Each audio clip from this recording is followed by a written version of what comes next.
What? Are you a little concerned about something here, Carol? Well, we're ready the timing maybe of that tinted window, no license plate, but fucking huge antenna on top. You mean this van that just happened to pull up? Seconds after we got here. Let me take a look. I've been told that global positioning can be really instantaneous. I got a little heads up that you take your battery out of your cell phone and that gets them confused for at least a few hours. Yeah, no, I forgot to do that though. Oops. Well, what do you want to do? You want to do it here? Or Yeah, I want to go. You want to go somewhere else? Oh, you know what? I don't, because I have a hat that used to say fear less, and I marked out the less and put the word not. So fuck them. Yeah. Let's go.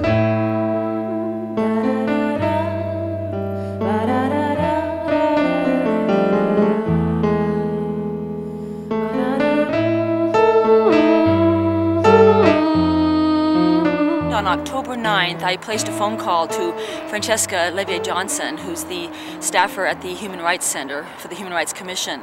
Anywho, she wasn't in, so the young aide there named Fatima, she said, "Oh, Carol, Francesca's not in. She's at an FBI training."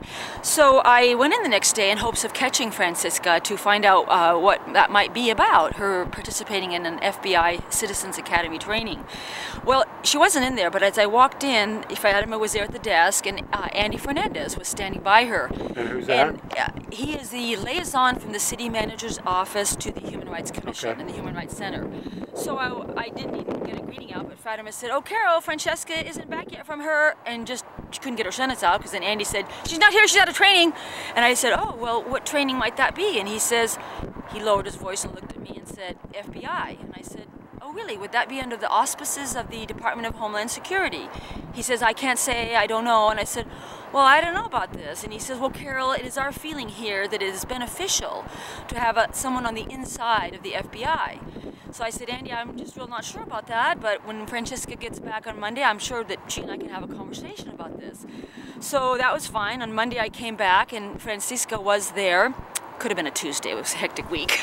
Regardless, I went in and asked her about this, and she escorted me to a back room, and she said this is an arrangement with the Simon Wiesenthal Center and the FBI where they're working together to try to escalate the penalties for hate crimes. So, in other words, consider them terrorist crimes. So that there'll be a terrorist penalty for these hate crimes. And she said, for example, like environmentalist activities. And I said, "Oh, really? Was this discussed at your FBI Citizens Academy?" And she said, "No, it wasn't, but I only gave you that as an example, as something you would relate to."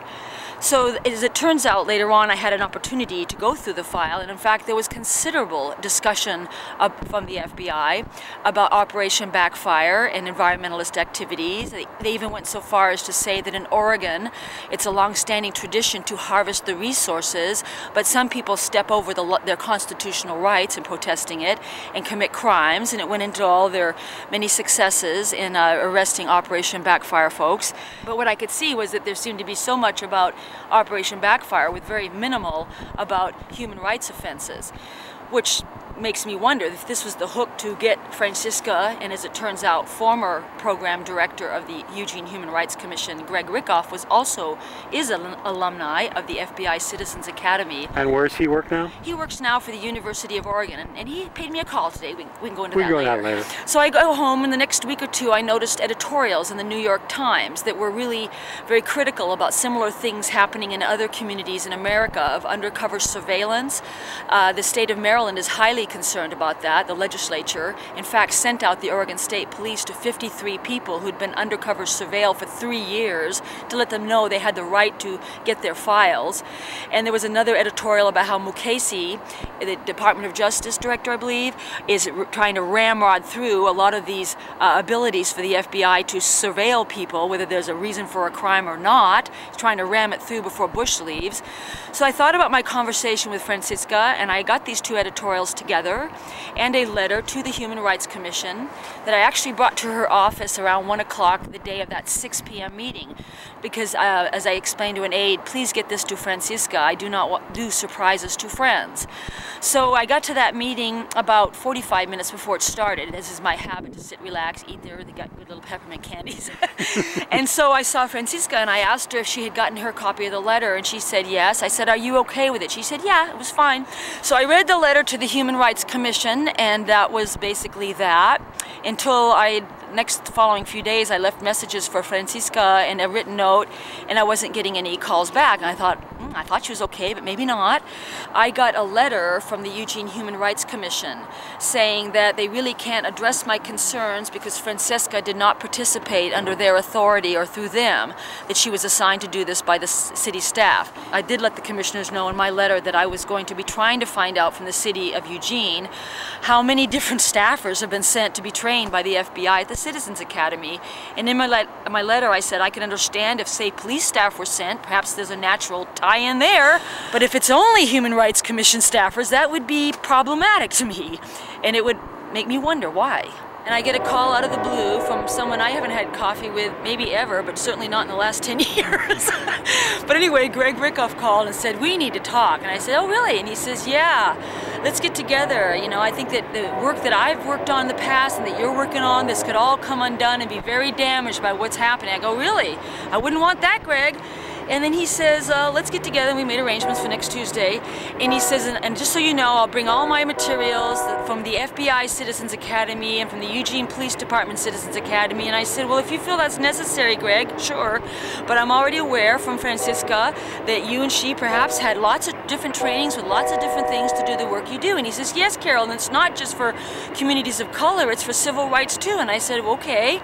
And he says, and Carol, I'm really concerned because there's talk now going all around that we're spying, that Francisca and I are spying on the community. And I said, you know, people have concerns, Greg, and it's not my position or place to control how they perceive this situation. I know I have concerns, but I have not said you're a spy or Francisca, period. And I said, I wouldn't say that in a million years, so I put it.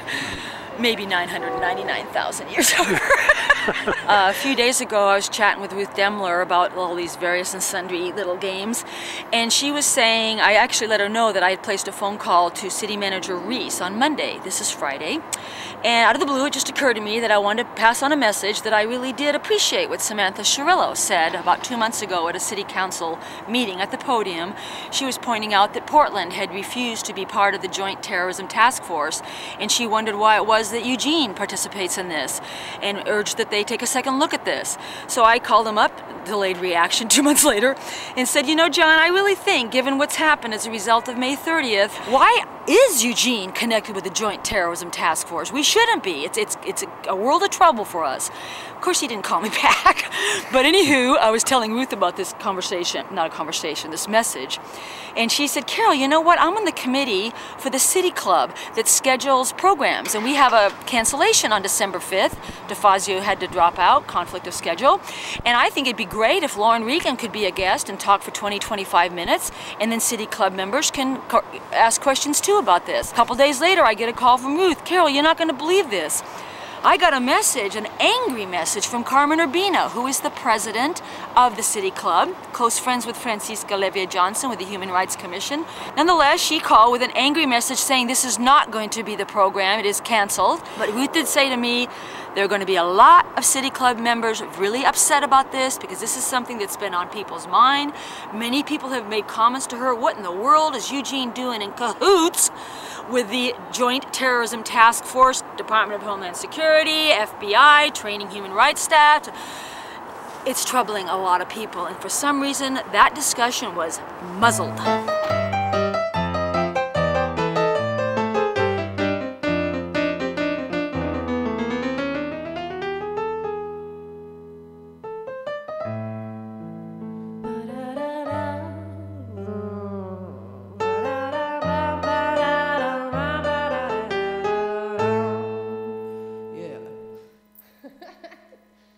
I watch PictureEugene on YouTube. You do too.